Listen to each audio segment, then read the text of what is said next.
out the door and try to kiss, can't find this no more. It's just you and me, and there's nothing I can do. I'm stuck with you, stuck with you, stuck with you. Assalamualaikum warahmatullahi wabarakatuh. Saya Nadia Gustiliana Safitri dengan NPM A1M022026 dan dari kelas 1B. Di sini saya akan menjelaskan tugas filsafat dengan dosen pengampu Dr. Muhammad Kristiawan MPD. Di sini saya akan menjelaskan materi bab 3 yang berjudul yaitu Hakikat Manusia dan Hakikat Pendidikan. Ada hubungan apa antara manusia dengan pendidikan? Kajian filosofis tentang hakikat manusia dan pendidikan diawali dengan pembahasan tentang makna hakikat. Hakikat secara etimologi berasal dari bahasa Arab, dengan kata dasarnya hak yang berarti kebenaran yang sesungguhnya atau mendasar.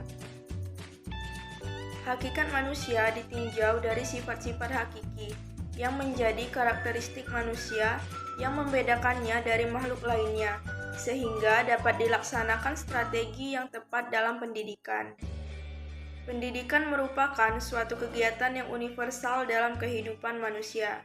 Pendidikan pada hakikatnya merupakan usaha manusia untuk memanusiakan manusia itu sendiri, yaitu untuk membudayakan manusia. Apa itu hakikat manusia? Hakikat manusia secara terminologis adalah realitas, manusia secara objektif, manusia secara kenyataan yang sebenarnya, bukan semu, temporel, atau kondisi labil. 1.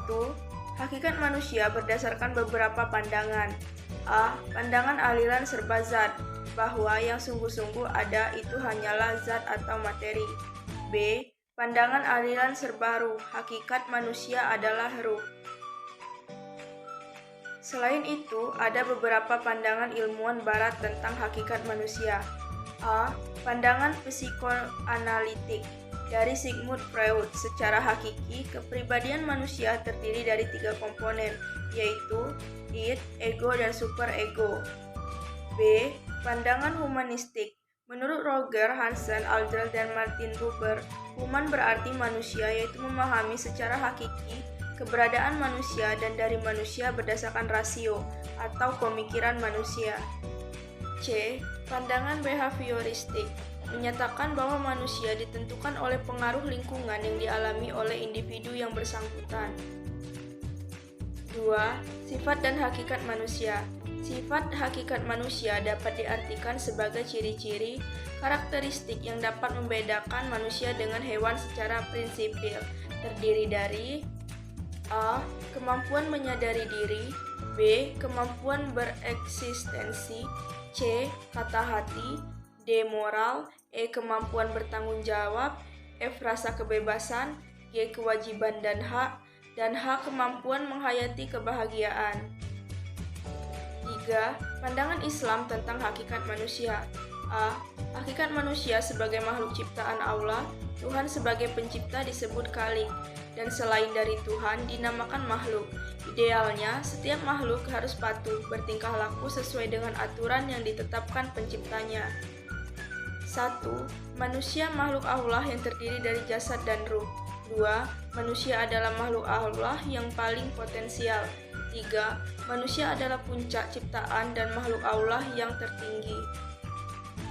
4. Dimensi-dimensi hakikat manusia. A. Dimensi keindividualan. B. Dimensi kesosialan. D. Dimensi kesusilaan. D. Dimensi keberagaman. 5. Pengembangan dimensi hakikat manusia. A. Pengembangan yang utuh. B. Pengembangan yang tidak utuh. Apa itu hakikat pendidikan?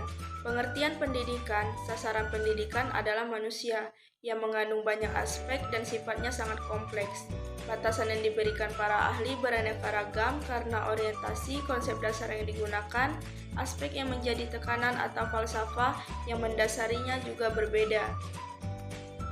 Tujuan pendidikan adalah suatu kondisi yang hendak dicapai oleh seseorang, orang atau individu yang hendak mencapai tujuan pendidikan disebut peserta didik. Orang yang memfasilitasi pencapaian tujuan oleh peserta didik disebut pendidik. Tujuan pendidikan mengarah pada terwujudnya kemanusiaan manusia melalui pengembangan dimensi-dimensi kemanusiaan serta pancadayanya.